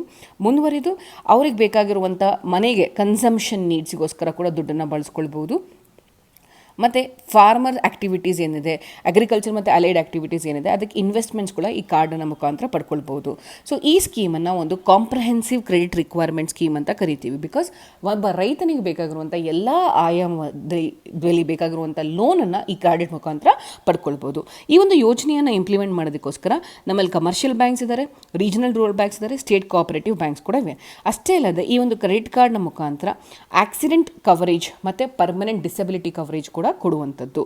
ಸೊ ಮುಂದುವರೆದು ಇತ್ತೀಚೆಗೆ ಕಿಸಾನ್ ಕ್ರೆಡಿಟ್ ಕಾರ್ಡ್ನ ಮುಖಾಂತರ ATMನ ಎನೇಬಲ್ ಮಾಡಿ ರೂಪಾಯಿ ಕ್ರೆಡಿಟ್ ಕಾರ್ಡ್ನ ಕೊಡ್ತಿದ್ದಾರೆ. ಸೊ ಈ ಒಂದು ಕಾರ್ಡ್ನ ಬೆನಿಫಿಟ್ ಪಡ್ಕೊಂಡು ಅವ್ರು ಎಲ್ಲೇ ಬೇಕಂದ್ರೂ ಅವ್ರಿಗೆ ಬೇಕಾಗಿರುವಂಥ ಅವಶ್ಯಕತೆ ವರ್ಷಗಳನ್ನು ಪರ್ಚೇಸ್ ಮಾಡ್ಬೋದು. ಸೊ ಮುಂದುವರೆದು ಇತ್ತೀಚೆಗೆ ಕೇಂದ್ರ ಸರ್ಕಾರ ಫಿಶರೀಸ್ ಮತ್ತು ಆನಿಮಲ್ ಹಸ್ಬೆಂಡರಿಲಿರುವಂಥ ಫಾರ್ಮರ್ಸ್ಗೂ ಕೂಡ ಕಿಸಾನ್ ಕ್ರೆಡಿಟ್ ಕಾರ್ಡ್ನ ಕೊಡುವಂಥದ್ದು. ಮುಂದಿನ ಯೋಜನೆ interest subvention scheme. So interest subvention ಅಂದ್ರೇನು, ಈಗ ನಾವು ಫಾರ್ಮರ್ಸು ಲೋನ್ ತೊಗೊಳ್ತಾರೆ ಅಂದ್ಕೊಳ್ಳಿ. ಸೊ ಲೋನ್ ತೊಗೊಂಡಾಗ ಅವರು 7% ಇಂಟ್ರೆಸ್ಟ್ ಕಟ್ಟಬೇಕಿರುತ್ತೆ. ಸೊ ಯಾವೊಬ್ಬ ರೈತ ತಾನು ತೆಗೆದುಕೊಂಡಿರುವಂಥ ಲೋನನ್ನು ಕರೆಕ್ಟ್ ಟೈಮಿಗೆ ಕರೆಕ್ಟ್ ಇಂಟ್ರೆಸ್ಟ್ ರೇಟ್ಸ್ನ ಪೇ ಮಾಡಿ ಪ್ರೀಮಿಯಮ್ನ ಕೂಡ ಪೇ ಮಾಡ್ತಾನೆ, ಅಂಥವ್ರಿಗೆ ಕೇಂದ್ರ ಸರ್ಕಾರ ಏನು ಮಾಡುತ್ತೆ, ಇಂಟ್ರೆಸ್ಟ್ ಸಬ್ವೆನ್ಷನ್ ಅಂತ ಮಾಡುತ್ತೆ. ಇಂಟ್ರೆಸ್ಟ್ ಅಂದ್ರೇನು, 7% ಇರೋಷ್ಟನ್ನು ಸಬ್ವೆನ್ಷನ್ ಅಂತ ಹೇಳಿದ್ರೆ ಕೇಂದ್ರ ಸರ್ಕಾರ 2% ಅಥವಾ 3% ಅವರಿಗೆ ಆ ಪರ್ಸೆಂಟೇಜ್ ಇಂಟ್ರೆಸ್ಟ್ ಏನಿದೆ ಅದನ್ನು ಕಡಿಮೆ ಮಾಡುವಂಥದ್ದು. ಸಪೋಸ್ 2% ಇಂಟ್ರೆಸ್ಟ್ ರೇಟ್ ಕಡಿಮೆ ಮಾಡಿದ್ರೆ ರೈತ ಆವಾಗ 5% ಇಂಟ್ರೆಸ್ಟ್ನ ಕಟ್ಟಬೇಕಾಗತ್ತೆ. 3% ಇಂಟ್ರೆಸ್ಟ್ನ ಸಬ್ವೆನ್ಷನ್ ಮಾಡಿದಾಗ ಸೊ ರೈತ 4% ಕೊಡಬೇಕಾಗತ್ತೆ. ಈ ಅಮೌಂಟ್ ಏನಿರುತ್ತೆ 2% ಅಥವಾ 3% ಅಥವಾ 4% ಏನಿರುತ್ತೆ ಇದನ್ನು ಗೌರ್ಮೆಂಟ್ ಆಫ್ ಇಂಡಿಯಾ ಪೇ ಮಾಡುವಂಥದ್ದು. ಅದನ್ನು ನಾವು ಇಂಟ್ರೆಸ್ಟ್ ಸಬ್ವೆನ್ಷನ್ ಸ್ಕೀಮ್ ಅಂತ ಕರೆಯೋದು. ಸೊ ಈ ಜ್ಞಾಪಕ ಇಟ್ಕೊಳ್ಳಿ, ಈ ಒಂದು ಇಂಟ್ರೆಸ್ಟ್ ಸಬ್ವೆನ್ಷನ್ ಸ್ಕೀಮಲ್ಲೂ ಫಾರ್ಮರ್ಸಿಗೆ ಬೇಕಾಗಿರುವಂಥ ಅವಶ್ಯಕತೆ ಇರುವಂಥ ಕ್ರೆಡಿಟ್ನ ಕೊಡೋದಕ್ಕೋಸ್ಕರ ಲಾಂಚ್ ಮಾಡುವಂಥದ್ದು. ಸೊ ಈ ಒಂದು ಸ್ಕೀಮ್ನ ಅಡಿಯಲ್ಲಿ ಫಾರ್ಮರ್ಸ್ಗೆ 7% interest rate per annum 7% interest ರೇಟಲ್ಲಿ ನಾವು ಅನುದಾನವನ್ನು ಅಥವಾ ದುಡ್ಡನ್ನು ಕೊಡ್ತೀವಿ. So farmers short term loan 3 ಲಕ್ಷದವರೆಗೂ ಪಡ್ಕೊಳ್ಬೋದು. ಸೊ ಪ್ರಾಂಪ್ಟ್ ರೀಪೇಮೆಂಟ್ ಆದಾಗ ಸೊ ಅವರಿಗೆ 7%ಅಲ್ಲಿ 2% ಗೌರ್ಮೆಂಟ್ ಆಫ್ ಇಂಡಿಯಾ ಕಟ್ಟುತ್ತೆ. ಅದೇ ಅವರು ಲೋನನ್ನು ಕರೆಕ್ಟಾಗಿ ಪೇ ಮಾಡಿದ್ರೆ 3% ಅಡಿಷ್ನಲ್ ಸಬ್ವೆನ್ಷನನ್ನು ಮಾಡ್ತೀವಿ. ಸೊ ಹೀಗಾಗಿ ಸೊ ಅವರು ಬರೀ 2% ಅಷ್ಟೇ ಲೋನ್ ಕಟ್ಟಬೇಕಾಗತ್ತೆ. ಸೊ ಈ ರೀತಿ ಇಂಟ್ರೆಸ್ಟ್ ಸಬ್ವೆನ್ಷನ್ ಸ್ಕೀಮ್ನ ಮಾಡುವಂಥ ಮುಖಾಂತರ ಕ್ರೆಡಿಟ್ ಫೆಸಿಲಿಟಿ ಕೊಡ್ತಿದ್ದೀವಿ. ಅಷ್ಟೇ ಅಲ್ಲದೆ ಪ್ರಾಂಪ್ಟಾಗಿ ಲೋನನ್ನು ರೀಪೇ ಮಾಡುವಂಥ ಫಾರ್ಮರ್ಸ್ಗಳಿಗೆ ಅನುಕೂಲಗಳನ್ನು ಮಾಡ್ಕೊಳ್ತಿದ್ದೀವಿ. ಮುಂದಿನ ಯೋಜನೆ ಕೃಷಿ ವಿಜ್ಞಾನ ಕೇಂದ್ರಾಸ್. ಹೆಸರು ಹೇಳುವಂಥ ರೀತಿಯಲ್ಲಿ ಅಗ್ರಿಕಲ್ಚರಲ್ ಯಾವ ರೀತಿ ಸೈಂಟಿಫಿಕ್ ಪ್ರಾಕ್ಟೀಸಸ್ನ ಅಥವಾ ಸೈಂಟಿಫಿಕ್ ಇನೋವೇಷನ್ನ ತೆಗೆದುಕೊಂಡು ಬರಬೇಕು ಅಂತ ಕೃಷಿ ವಿಜ್ಞಾನ ಕೇಂದ್ರವನ್ನು ಲಾಂಚ್ ಮಾಡಿರುವಂಥದ್ದು. ಇದನ್ನು ಕ್ರಿಯೇಟ್ ಮಾಡಿರುವಂಥದ್ದು Indian council for agriculture research. So ಇವರು ನ್ಯಾಷನಲ್ ಅಗ್ರಿಕಲ್ಚರ್ ರಿಸರ್ಚ್ ಸಿಸ್ಟಮ್ ಅಂತ ಹೇಳಿ ಒಂದು ಸೀರೀಸ್ ಆಫ್ ಲ್ಯಾಬೊರೇಟರೀಸ್ಗಳನ್ನು ಎಸ್ಟಾಬ್ಲಿಷ್ ಮಾಡ್ತಾರೆ. ಇದರ ಅಡಿಯಲ್ಲಿ ಕೃಷಿ ವಿಜ್ಞಾನ ಕೇಂದ್ರಗಳನ್ನು ಎಸ್ಟಾಬ್ಲಿಷ್ ಮಾಡೋದು. ಇದೊಂದು central sector scheme. Central sector scheme ಅಂದ್ರೇನು, 100% ಸೆಂಟ್ರಲ್ ಗೌರ್ಮೆಂಟ್ ಫೈನಾನ್ಸ್ ಮಾಡ್ತಿರುವಂಥ ಯೋಜನೆಯಾಗಿದ್ದು ಸೊ ಈ ಕೃಷಿ ವಿಜ್ಞಾನ ಕೇಂದ್ರಗಳನ್ನು ಅಗ್ರಿಕಲ್ಚರ್ ಯೂನಿವರ್ಸಿಟೀಸ್ಗಳಲ್ಲಿ, ICAR ಸೆಂಟರ್ಸ್ಗಳಲ್ಲಿ, ಗೌರ್ಮೆಂಟ್ ಡಿಪಾರ್ಟ್ಮೆಂಟ್ ಮತ್ತು NGOಗಳಲ್ಲಿ ನಾವು ಎಸ್ಟಾಬ್ಲಿಷ್ ಮಾಡ್ತಿದ್ವಿ. ಸೊ ಇದು ಮಾಡುವಂಥ ಮುಖಾಂತರ ನಾವೇನು ಮಾಡ್ತಿದ್ದೀವಿ ಅಂದರೆ ಅಗ್ರಿಕಲ್ಚರಲ್ಲಿ ಬೇಕಾಗಿರುವಂಥ ರಿಸರ್ಚ್ ಮತ್ತು ಡೆವಲಪ್ಮೆಂಟ್ಗಳನ್ನು ನೋಡ್ತಿದ್ದೀವಿ. ಅಷ್ಟೇ ಅಲ್ಲದೆ ಫಾರ್ಮರ್ಸ್ಗಳಿಗೆ ತಮಗೆ ಇಲ್ಲದಿರುವಂಥ ನಾಲೆಜ್ ಅವರಿಗೆ ಒಂಥರ ಟ್ರೈನಿಂಗ್ ಕೊಡೋದು ಅಗ್ರಿಕಲ್ಚರ್ ಪ್ರಾಕ್ಟೀಸಸ್ ಬಗ್ಗೆ, ಹೊಸದಾಗಿ ಯಾವ ರೀತಿ ಪ್ರೊಡಕ್ಟಿವಿಟಿನ ಜಾಸ್ತಿ ಮಾಡಬೇಕು, ಅವ್ರಿಗಿರುವಂಥ ಡೌಟ್ಸ್ಗಳನ್ನು ಬಗೆಹರಿಸೋದು, ಈ ರೀತಿ ಸೈಂಟಿಫಿಕ್ ಆಗಿ ಫಾರ್ಮರ್ಸ್ಗೂ ಕೂಡ ಅಸಿಸ್ಟೆನ್ಸನ್ನು ಕೊಡುವಂಥದ್ದು. ಅಷ್ಟೇ ಅಲ್ಲದೆ ಇತ್ತೀಚೆಗೆ ಹೊಸದಾಗಿ ಬಂದಿರುವಂಥ ಲೇಟೆಸ್ಟ್ ಟೆಕ್ನಾಲಜಿಕಲ್ ಇನ್ಪುಟ್ಸ್ಗಳೇನಿರುತ್ತೆ, ಸೀಡ್ಸ್ ಬಗ್ಗೆ ಆಗಿರ್ಬೋದು, ಪ್ಲಾಂಟಿಂಗ್ ಮೆಟೀರಿಯಲ್ಸ್ ಆಗಿರ್ಬೋದು, ಬಯೋ ಪ್ರಾಡಕ್ಟ್ಸ್ ಆಗಿರ್ಬೋದು, ಇವೆಲ್ಲದರ ಮಾಹಿತಿಯನ್ನು ನಾವು ಫಾರ್ಮರ್ಸ್ಗೆ ಕೊಡೋದ್ರಿಂದ ಒಂದು ಅವೇರ್ನೆಸ್ಸು ಕೂಡ ಇವರು ಮೂಡಿಸ್ತಿರುವಂಥದ್ದು. ಸೊ ಜ್ಞಾಪಕ ಇಟ್ಕೊಳ್ಳಿ, ಕೃಷಿ ವಿಜ್ಞಾನ ಕೇಂದ್ರನ ICAR ಅವರು ಎಸ್ಟಾಬ್ಲಿಷ್ ಮಾಡ್ತಾರೆ. ಮೂಲ ಉದ್ದೇಶಗಳೇನಂತ ಹೇಳಿದ್ರೆ ರಿಸರ್ಚ್ ಆ್ಯಂಡ್ ಡೆವಲಪ್ಮೆಂಟ್ ಮಾಡುವಂಥದ್ದು, ಫಾರ್ಮರ್ಸ್ಗೆ ಅಸಿಸ್ಟೆನ್ಸ್ ಕೊಡೋದು ಮತ್ತು ಇತ್ತೀಚೆಗೆ ಬಂದಂಥ ಬೆಳವಣಿಗೆಗಳ ಬಗ್ಗೆ ಮಾಹಿತಿಯನ್ನು ಕೊಡುವಂಥದ್ದು. ಮುಂದಿನ ಯೋಜನೆ ಮೇರಾ ಗಾಂವ್ ಮೇರಾ ಗೌರವ್ ಅಂತ ಹೇಳಿದ್ರೆ ಯಾವ ರೀತಿ ಪ್ರತಿಯೊಂದು ಹಳ್ಳಿಗಳನ್ನು ಕೂಡ ನಾವು ಸ್ವಾವಲಂಬಿ ಮಾಡಬೇಕು ಮತ್ತು ಅಲ್ಲಿ ಯಾವ ರೀತಿ ಸೈಂಟಿಫಿಕ್ ಸಿಸ್ಟಮ್ಸ್ಗಳನ್ನ ಡೆವಲಪ್ ಮಾಡಬೇಕು. ಅಷ್ಟೇ ಅಲ್ಲದೆ ಲ್ಯಾಬ್ ಟು ಲ್ಯಾಂಡ್ ಫೆಸಿಲಿಟಿನ ಯಾವ ರೀತಿ ತೆಗೆದುಕೊಂಡು ಬರಬೇಕು ಅಂತ ಹೇಳಿದ್ರೆ, ಲ್ಯಾಂಡಲ್ಲಿ ನಾವು ಬೆಳವಣಿಗೆನ ಮಾಡ್ತಿದ್ವಿ, ಬಟ್ ಲ್ಯಾಬಲ್ಲಿ ನಡೀತಿರುವಂಥ ರಿಸರ್ಚ್ ಭಾರತದಲ್ಲಿರುವಂಥ ದೊಡ್ಡ ಪ್ರಾಬ್ಲಮ್ ಏನಂದರೆ ನಾವು ಎಷ್ಟೆಲ್ಲ ರಿಸರ್ಚ್ ಮಾಡ್ತೀವಿ, ಆ ರಿಸರ್ಚ್ ಫೆಸಿಲಿಟೀಸ್ ಏನಿದೆ ಅದರ ಔಟ್ಕಮ್ ಏನಿದೆ, ಅಲ್ಲಿರುವಂಥ ನಮ್ಮ ಅಗ್ರಿಕಲ್ಚರ್ ಫಾರ್ಮರ್ಸ್ ಏನಿದ್ದಾರೆ ಅದರ ಬೆನಿಫಿಟ್ಸ್ಗಳನ್ನು ಪಡ್ಕೊಳ್ತಿಲ್ಲ. ಸೊ ಹೀಗಾಗಿ ಲ್ಯಾಬಿನಿಂದ ಲ್ಯಾಂಡ್ನವರೆಗೂ ಒಂದು ಬ್ರಿಡ್ಜ್ ಆಗಿ ಮೇರಾ ಗಾಂವ್ ಮೇರಾ ಗೌರವ್ ಅಂತ ಹೇಳಿ ಒಂದು ಪ್ರೋಗ್ರಾಮ್ನ ಲಾಂಚ್ ಮಾಡ್ತಾರೆ. ಈ ಒಂದು ಪ್ರೋಗ್ರಾಮ್ನು ಕೂಡ Indian council of agriculture research ಅವ್ರು ಲಾಂಚ್ ಮಾಡ್ತಾರೆ. ಸೊ ಈ ಒಂದು ಯೋಜನೆ ಅಡಿಯಲ್ಲಿ ಸೈಂಟಿಸ್ಟ್ಗಳು ಏನು ಮಾಡ್ತಾರೆ ಅಂತ ಹೇಳಿದ್ರೆ, ಸೊ ಹಳ್ಳಿಗಳನ್ನು ಪ್ರತಿಯೊಂದು ಸೈಂಟಿಸ್ಟ್ ಗ್ರೂಪ್ ಏನಿರ್ತಾರೆ 5 ಹಳ್ಳಿಗಳನ್ನು ಅಡ್ಯಾಪ್ಟ್ ಮಾಡ್ಕೊಳ್ತಾರೆ. ಸೊ ಈ 5 ಹಳ್ಳಿಗಳಲ್ಲಿ ಇರುವಂತಹ ಫಾರ್ಮರ್ಸ್ಗಳಿಗೆ ಸೊ ಸೈಂಟಿಫಿಕ್ ಡೆವಲಪ್ಮೆಂಟ್ಸ್ಗಳ ಬಗ್ಗೆ, ಯಾವ ರೀತಿ ಲೇಟೆಸ್ಟ್ ಟೆಕ್ನಾಲಜಿಗಳನ್ನು ಬಳಸ್ಕೊಳ್ಬೇಕು ಮತ್ತು ಯಾವ ರೀತಿ ಲ್ಯಾಬಲ್ಲಿ ಇನೋವೇಟ್ ಮಾಡಿರುವಂಥದ್ದನ್ನು ಲ್ಯಾಂಡಲ್ಲಿ ಬಳಸ್ಕೊಳ್ಬೇಕು, ಈ ರೀತಿ ಎಲ್ಲ ಇನ್ಫಾರ್ಮೇಷನ್ಗಳನ್ನು ಫೋನ್ ಮುಖಾಂತರ ಅಥವಾ ಡೈರೆಕ್ಟಾಗಿ ವಿಸಿಟ್ ಮಾಡುವ ಮುಖಾಂತರ ಕೊಡ್ತಾರೆ. ಸೊ ಈ ಒಂದು ಫೆಸಿಲಿಟೀಸ್ನ ಕೊಡೋದಕ್ಕೆ ಅವರು ಕೃಷಿ ವಿಜ್ಞಾನ ಕೇಂದ್ರಸ್ನಾದರೂ ಯೂಸ್ ಮಾಡ್ಕೊಳ್ಬೋದು ಅಥವಾ ಅಗ್ರಿಕಲ್ಚರ್ ಟೆಕ್ನಾಲಜಿ ಮ್ಯಾನೇಜ್ಮೆಂಟ್ ಏಜೆನ್ಸಿಗಳನ್ನು ಬಳಸ್ಕೊಂಡು ತಮ್ಮಲ್ಲಿರುವಂಥ ನಾಲೆಜ್ಗಳನ್ನು ಈ ಜನಗಳಿಗೆ ಶೇರ್ ಮಾಡ್ತಾರೆ. ಸೊ ಹೀಗಾಗಿ ನಮ್ಮ ರಿಸರ್ಚ್ ರಿಯಾಲಿಟಿ ಆಗೋದಕ್ಕೆ ಇದೊಂದು ಉತ್ತಮ ಉದಾಹರಣೆ ಅಂತ ಹೇಳ್ಬೋದು. ಮುಂದಿನ ಯೋಜನೆ national mission on agriculture extension and technology. So ಮೊದಲನೇದಾಗಿ ನಾವು ಇಲ್ಲಿ ಅರ್ಥ ಮಾಡ್ಕೊಳ್ಬೇಕಾಗಿರೋ ಪದ ಏನು ಅಂತ ಹೇಳಿದ್ರೆ ಅಗ್ರಿಕಲ್ಚರ್ ಎಕ್ಸ್ಟೆನ್ಷನ್. ಏನಿದು ಅಗ್ರಿಕಲ್ಚರ್ ಎಕ್ಸ್ಟೆನ್ಷನ್ ಅಂತ ಹೇಳಿದ್ರೆ, ಸೊ ನಾವು ಸೈಂಟಿಸ್ಟ್ಗಳಾಗಿ ಅಥವಾ Indian council of agriculture research, agriculture ಯೂನಿವರ್ಸಿಟಿಗಳಲ್ಲಿ ಬೇರೆ ಬೇರೆ ಸಂಶೋಧನೆಗಳನ್ನು ಮಾಡಿರ್ತಾರೆ. ಸೊ ಈ ಅಗ್ರಿಕಲ್ಚರ್ ರಿಸರ್ಚ್ ಮಾಡುವಂಥ ಮುಖಾಂತರ ಕೆಲವೊಂದು ನಾಲೆಜನ್ನು ಪಡ್ಕೊಂಡಿರ್ತಾರೆ. ಈ ಪಡ್ಕೊಂಡಿರುವಂಥ ನಾಲೆಜನ್ನು ಫಾರ್ಮರ್ಸಿಗೆ ನಾವು ಕೊಟ್ಟು ಫಾರ್ಮರ್ಸ್ನ ಟ್ರೈನ್ ಮಾಡಿ ಫಾರ್ಮರ್ಸ್ ಅವರು ತಮ್ಮ ದೈನಿತ್ಯದ ಅಗ್ರಿಕಲ್ಚರ್ ಪ್ರಾಕ್ಟೀಸಸ್ ಏನಿರುತ್ತೆ ಆ ಪ್ರಾಕ್ಟೀಸಸ್ನಲ್ಲಿ ಅದನ್ನು ಬಳಸ್ಕೊಳ್ಳುವಂಥ ರೀತಿ ಮಾಡಿ ನಾವು ಫಾರ್ಮರ್ಸ್ಗೆ ಹೆಚ್ಚಿನ ಈಲ್ಡ್ ಅಂದರೆ ಹೆಚ್ಚಿನ ಬೆಳೆ ಬರುವಂತೆ ನೋಡ್ಕೊಳ್ಳೋದು. ಅಷ್ಟೇ ಅಲ್ಲದೆ ಸಸ್ಟೈನಬಲ್ ಅಗ್ರಿಕಲ್ಚರ್ ಮಾಡುವಂಥದ್ದು, ಮುಂದುವರಿದು ಯಾವ ರೀತಿ ಮೆಕನೈಸೇಷನ್ ಯೂಸ್ ಮಾಡೋದ್ರಿಂದ ಪ್ರೊಡಕ್ಟಿವಿಟಿಯನ್ನು ಜಾಸ್ತಿ ಮಾಡ್ಕೊಳ್ಬೋದು. ಸೊ ಈ ರೀತಿ ಪ್ರೊಡಕ್ಟಿವಿಟಿ ಜಾಸ್ತಿ ಆಗಿರೋದಿರ್ಬೋದು, ಪ್ರೈಸು, ಈಲ್ಡು ಇವೆಲ್ಲವನ್ನು ಜಾಸ್ತಿ ಮಾಡ್ಕೊಳ್ಳೋದಕ್ಕೆ ನಾವು ಒಂದು ಪ್ರಾಕ್ಟೀಸಸ್ಗಳನ್ನು ಸಜೆಸ್ಟ್ ಮಾಡ್ತೀವಿ. ಅದನ್ನೇ ನಾವು ಅಗ್ರಿಕಲ್ಚರ್ ಎಕ್ಸ್ಟೆನ್ಷನ್ ಅಂತ ಕರೆಯೋದು. ಜ್ಞಾಪಕ ಇಟ್ಕೊಳ್ಳಿ, ನಾವು ಲ್ಯಾಬಿಂದ ಪಡೆದಂಥ ನಾಲೆಜನ್ನು ಲ್ಯಾಂಡನಲ್ಲಿ ಬಳಸಿ ಅದರಿಂದ ಯಾವ ರೀತಿ ಅನುಕೂಲಗಳನ್ನು ಫಾರ್ಮರ್ಸ್ ಪಡ್ಕೊಳ್ಬೋದು ಅದನ್ನೇ ಅಗ್ರಿಕಲ್ಚರ್ ಎಕ್ಸ್ಟೆನ್ಷನ್ ಅಂತ ಕರೆಯೋದು. ಸೊ ಈ ರೀತಿ ಅಗ್ರಿಕಲ್ಚರ್ ಎಕ್ಸ್ಟೆನ್ಷನ್ನ ಮಾಡೋದಕ್ಕೋಸ್ಕರ national mission on agriculture extension and ಟೆಕ್ನಾಲಜಿಯನ್ನು ಬಳಸ್ಕೊಳ್ತಿರೋದು. ಇಲ್ಲಿನ ಯಾಕೆ ಟೆಕ್ನಾಲಜಿ ಯೂಸ್ ಮಾಡ್ತಿದ್ದೀವಿ, ಇಲ್ಲಿ ನಾವು ಮತ್ತೊಂದು ಪ್ರೋಗ್ರಾಮ್ ನೋಡಿದ್ವಿ ಕೃಷಿ ವಿಜ್ಞಾನ ಕೇಂದ್ರದಲ್ಲಿ. ಸೊ ಇಲ್ಲೂ ಕೂಡ ಅವರು ಒಂದು ರಿಸರ್ಚ್ ನಾಲೆಜನ್ನ ಶೇರ್ ಮಾಡ್ತಿದ್ದಾರೆ. ಈ ಮೇರಾಗಾವ್ನಲ್ಲೂ ರಿಸರ್ಚ್ ನಾಲೆಜನ್ನು ಶೇರ್ ಮಾಡ್ತಿದ್ದಾರೆ. ಇಲ್ಲಿ ಫಿಸಿಕಲ್ ಆಗಾದರೂ ಶೇರ್ ಮಾಡ್ಬೋದು ಅಥವಾ ಇದ್ರ ಮುಖಾಂತರ ಟೆಲಿಫೋನ್ ಮುಖಾಂತರ ಆದರೂ ಮಾಡ್ಬೋದು. ಇಲ್ಲಿ ಈ ಒಂದು ನಾಲೆಜ್ ಶೇರಿಂಗ್ ಸಂದರ್ಭದಲ್ಲಿ ನಾವು ಇನ್ಫಾರ್ಮೇಷನ್ ಕಮ್ಯುನಿಕೇಷನ್ ಟೆಕ್ನಾಲಜಿನ ಬಳಸ್ಕೊಳ್ತಿದ್ವಿ. ಇದನ್ನು ಬಳಸ್ಕೊಳ್ಳೋದ್ರ ಮುಖಾಂತರ ಹೆಚ್ಚಿನ ರೀತಿಯಲ್ಲಿ ಫಾರ್ಮರ್ಸ್ಗೆ ನಾವು ರೀಚ್ ಮಾಡ್ಬೋದು. ಸೊ ಈ ಒಂದು ಯೋಜನೆಯಲ್ಲಿ 4 ಸಬ್ಮಿಷನ್ಸ್ ಇದೆ. ಮೊದಲನೇದು ಅಗ್ರಿಕಲ್ಚರ್ ಎಕ್ಸ್ಟೆನ್ಷನ್, ಎರಡನೇದು ಸೀಡಿಂಗ್ ಮತ್ತು ಪ್ಲಾಂಟಿಂಗ್ ಮೆಟೀರಿಯಲ್ನ ಕೊಡುವಂಥದ್ದು, ಮೂರನೇದು ಅಗ್ರಿಕಲ್ಚರ್ ಮೆಕನೈಸೇಷನ್, ಯಾವ ರೀತಿ ಮೆಕನೈಸೇಷನ್ಸ್ನ ಯೂಸ್ ಮಾಡ್ಕೊಳ್ಳೋ ಮುಖಾಂತರ ಪ್ರೊಡಕ್ಟಿವಿಟಿಯನ್ನು ಜಾಸ್ತಿ ಮಾಡಬೇಕು ಅನ್ನೋದು, ನಾಲ್ಕನೇದು plant protection and plant quarantine, ಅಂದರೆ ಯಾವ ರೀತಿಯ ತಳಿಗಳನ್ನು ಬಳಸೋದ್ರ ಮುಖಾಂತರ ನಾವು ಹೆಚ್ಚಿನ ಪ್ರೊಡಕ್ಟಿವಿಟಿಯನ್ನು ಪಡ್ಕೊಳ್ಬೋದು.